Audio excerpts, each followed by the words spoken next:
This is the SR-25, a DMR that almost every player with more than 100 hours is familiar with. Back in the day, it used to be the go-to for many, but has since been replaced due to nerfs and new options being brought into the game. Today, we'll explore whether the SR-25 is back due to the recent modding rebalances by looking at 3 separate builds. Those will be the light, the tan, and as always, the meta build, being the best in class for the weapon. First, let's explore how do we even get the SR-25, and the answer is pretty simple. Aside from just buying it on the fleet like a true capitalist, you can buy it from Peacekeeper once you reach loyalty level 3 with them. This includes both the standard black and the tan variant for those that want style points. At base, without any mods, you're already at a decent ergo of 57 with the vertical being only 94. Both of these numbers are great starts as we build from here to really get this beast to show its fangs, which you'll see coming up. With most DMRs, this is only a single fire weapon. Due to that, this is being one of the most precise weapons out there, even with minimum modding. When I first started using this gun, I preferred it over most bolt actions due to it running the same ammo as many of them and the fact I could fire so quick while keeping a high accuracy. The base weight is also under 4 kg, which makes this perfect for holding corners before your teamy arms give out.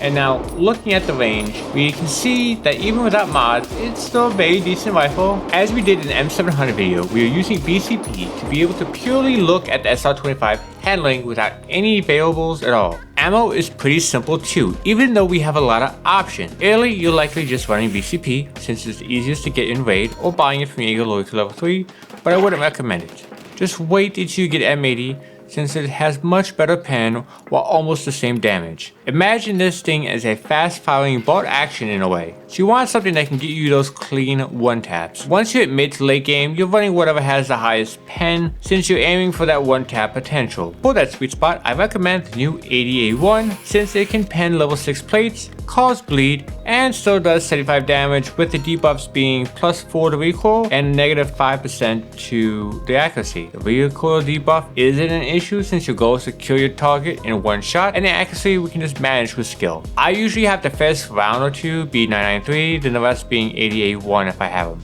M993 is insane when you see that 15% accuracy increase while having only a +6 to recoil. Still having that chance to cause bleeds too. Well with it since our goal is at one tap, but this is found in raid only and is not easy to get a lot of. Use for your first shot or two only is my rule of thumb. Now if you want to give Papa Nikita's blessing on your next LEDX, go ahead and like and subscribe. We're aiming for 5,000 this year.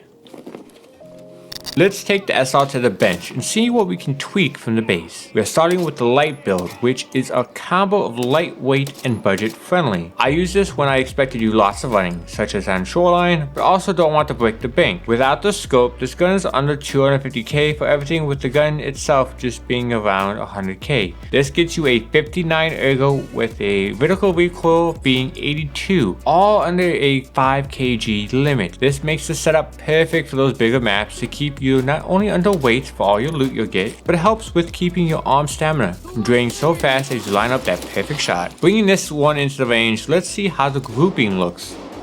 And even after multiple quick shots, the group is solid, while the slow ones are precise as can be. This is only the first build on our list, so look forward to seeing how we compare with the other ones. Since we had the SR on the bench, let's try and swag this baby out. Since the SR lower comes in tan now, let's make a full tan build. Till we get weapon skins in the game, this is the next best thing we are able to achieve. Changing out everything, we get our ergo up to 64, and the recoil drops a few points to 78. We are also not using a suppressor in order to not wreck our ergo, which instead we use the vet. This improves our accuracy by 3%, recoil down by 11.5% at the cost of only 3 ergo in comparison to a suppressor giving similar results but at the cost of around 20 ergo in many cases. SR-25, I would argue, is an ergo first then recoil type of gun since it's semi-fire only. Think quick lock in on target, fire a shot, and then go get your free loot as you use this.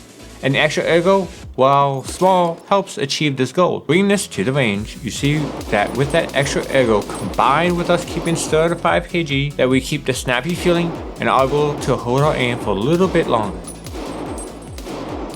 Let's get to what we have all been really waiting for.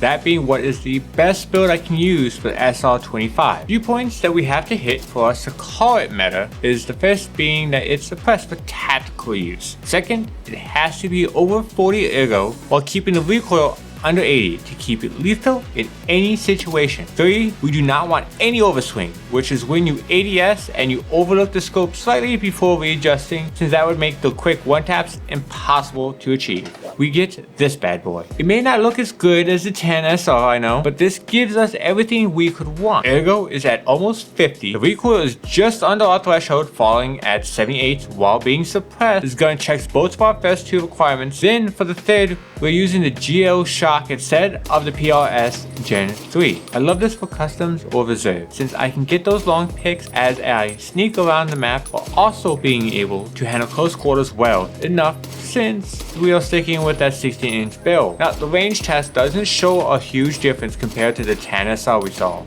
but we are quiet, which is key to this build and being lethal. What are my final thoughts on the SR after everything we've looked at so far? It has its niche, but it's not for all. If you prefer being able to choose some decent accuracy to mag dumping, something like the NL or the M4 may be a better choice for you, as it does take some getting used to not being able to go full auto. Once you get used to it though, it's disgusting how quick you can take enemies down due to the high pen and damage that the better ammo has. I recommend this for those that need to hunt for kills but want to play safer than running in guns blazing. You will need patience, and with it, you are more often than not rewarded for it with the SR-25. I have used this since I started playing Tarkov, and I will continue to do so occasionally, even if I don't as much as I used to, since there are better options in the game now. And if you get one of these early on and get some attachments for it, you will wipe the floor with most people, since your accuracy will be much better than theirs. Question of the day: what is your favorite 7.62 caliber gun that you're running, and if it's not the SR-25? Can't wait to see the comments, and I will make sure to reply to as many as I can. As always, I will see you howling for the next one.